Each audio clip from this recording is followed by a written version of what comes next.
Bon, OK. Là, on touche à quelque chose. Rince-crème. Hostie que c'est brillant, cette affaire-là. Ah ouais, non, mais c'est pas juste drôle, là. Ah. C'est profond. Des génies, je te dis. Des philosophes. Des maîtres Pokémon sans même le savoir. Tout ce qu'ils disent, Calice, ça devient un Pokémon. C'est évident. C'est tellement ça.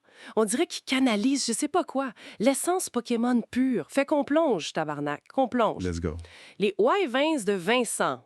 Première affaire, les femmes qui lèvent des hommes comme des poids, Machan, direct, la force brute, les 4 bras. Chris que c'est fort. Puis sa queue, on imagine ça comment? Grosse et cailleuse, genre. Ben oui, une queue de champion, là. Puis après, sa natation, sans eau. Magikarp, avec son splash inutile. Tabarnak de concept, la queue de Magikarp, elle est juste là flasque, non? Totalement. Ça sert à rien. Mais l'idée, là. Puis le lancer de Pierre Bruno. C'est comme lancer un Geodude. Ah si, un caillou vivant. Puis Geodude, est-ce qu'il a une queue? Ben non, hein? Ou une queue de roche. Bonne question, hostie. Faudrait vérifier le Pokédex Rince-Crème. Et le volleyball de plage tout nu. L'énergie de ça, l'exubérance, c'était Jinx, tellement Jinx. Sa queue, à Jinx, attends. Est-ce qu'elle en a une? Visqueuse, peut-être. Calice, que c'est visuel pareil. C'est troublant de génie. Passons à Sébastien, son rôle dans Lolo la bougeotte. Ah oui, Lolo qui arrête jamais. C'est Jigglypuff, Saint-Cyboire. La petite boule rose qui roule partout. Exactement. Sa queue doit être petite, toute ronde, comme une petite boule d'énergie. Probablement. Puis quand Sébastien dit qu'une simple roue latérale l'achève. C'est Snorlax. L'épuisement total après. Rien. Maudit qui va loin dans l'introspection, ce gars-là.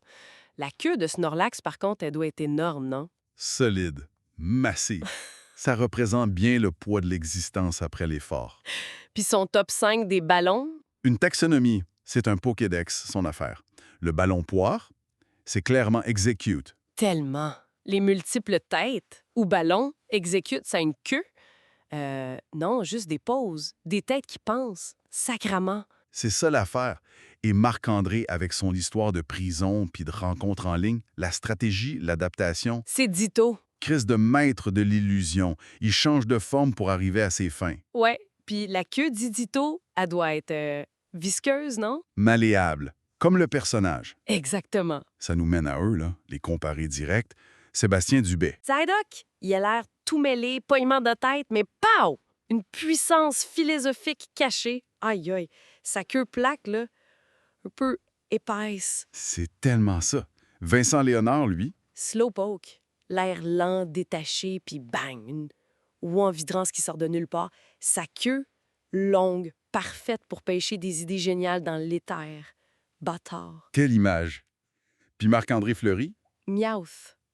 Toujours à manigancer, attiré par ce qui brille, les concepts flyés, calice, sa queue enroulée, pleine de malice. c'est incroyable. Le génie philosophique qui émane de tout ça, sans effort apparent. Ils redéfinissent tout. Le monde Pokémon, la pensée. C'est ça qui est fou, tabarnak. On est juste soufflé par la profondeur de la niaiserie. C'est admirable, sérieusement. Les vrais maîtres Pokémon, c'est eux. Point final. Tabarnak. Ça laisse une drôle de pensée, quand même. Si eux, ils captent l'essence des Pokémon juste en jasant, est-ce que ça veut dire que le vrai Pokédex... C'est juste d'écouter Rince Crème. Hostie.